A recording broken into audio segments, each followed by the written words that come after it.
बहन की शादी को 12 साल हो चुके थे।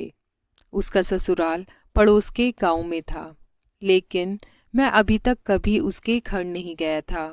लेकिन वह कभी कभार सबसे मिलने घर आती थी। एक दिन मेरी पत्नी ने मुझसे कहा कि तुम्हारी बहन जब भी आती है तो उसके बच्चे पूरे घर पर कब्जा कर लेते हैं और बहुत परेशान करते हैं। पूरे घर में सामान फैला देते हैं। खर्चा तो 2 गुना बढ़ जाता है। तुम्हारी माँ तो चोरी चुपके से उसे साबुन, वॉशिंग पाउडर, चावल और दाल ये सब चीज़ें देती रहती है। ये सब सुनकर मुझे बहुत गुस्सा आया। मैं मुश्किल से घर का खर्चा चला पाता हूँ और मेरी माँ मेरी बहन को सब कुछ दे देती है। एक बार बहन घर आई थी, तभी उसके बेटे ने टीवी का रिमोट ही तोड़ दिया। मुझे गुस्सा आ गया और मैंने अपनी माँ से कहा कि दीदी को ऐसे बार बार घर नहीं आना चाहिए, बस दिवाली पर ही आया करें। और जो तुम छोला भर के सामान देती हो वह भी बंद कर दो। माँ ने कुछ नहीं कहा, पर बहन ने सब सुन लिया था, लेकिन वह भी कुछ नहीं बोली। 4 बज चुके थे। उसने अपने बेटे को तैयार किया और कहा, भाभी मुझे बस स्टॉप तक छोड़ दो। मैंने ऐसे ही झूठ मूठ दीदी को बोला। जा रही हो दीदी, कुछ दिन और रुक जाती।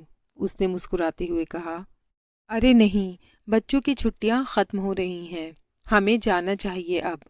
एक दिन हम दोनों भाइयों के बीच जमीन का बंटवारा होने वाला था। तभी दीदी भी आई थीं, लेकिन मैंने उनसे सीधे कह दिया था कि मैं अपने हिस्से से कुछ नहीं दूंगा।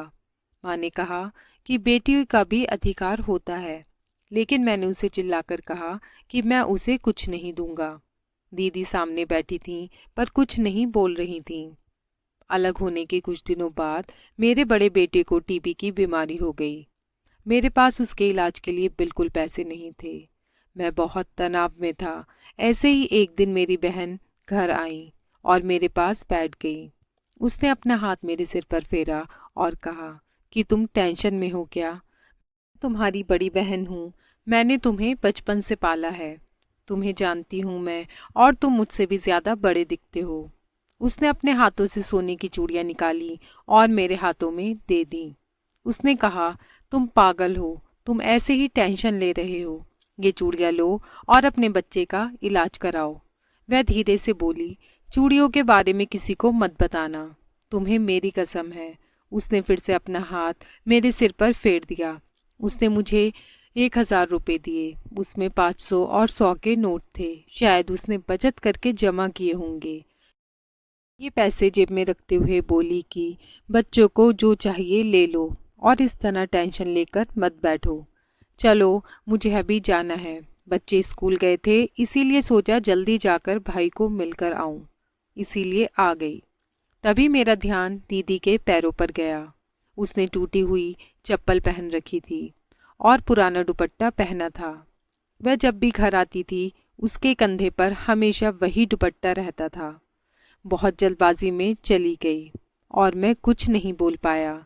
हाथों में वह चूड़ियां लिए मैं जोर जोर से रो रहा था। हम भाई कितने स्वार्थी होते हैं ना, पल भर में बहन को पराया कर देते हैं, और बहनें अपने भाई का जरा सा भी दर्द बर्दाश्त नहीं कर पाती। उसके घर में वह कई समस्याओं का सामना करती है। दोस्तों, हमें थोड़ा समय देकर अपनी बहन से हालचाल पूछना चाहिए। बस एक पल के लिए मुस्कुराएंगे, उतना काफ़ी है। उन्हें हमसे और कुछ नहीं चाहिए होता है। ये सच है, किसी ने कहा है कि एक बहन दूसरी माँ होती है।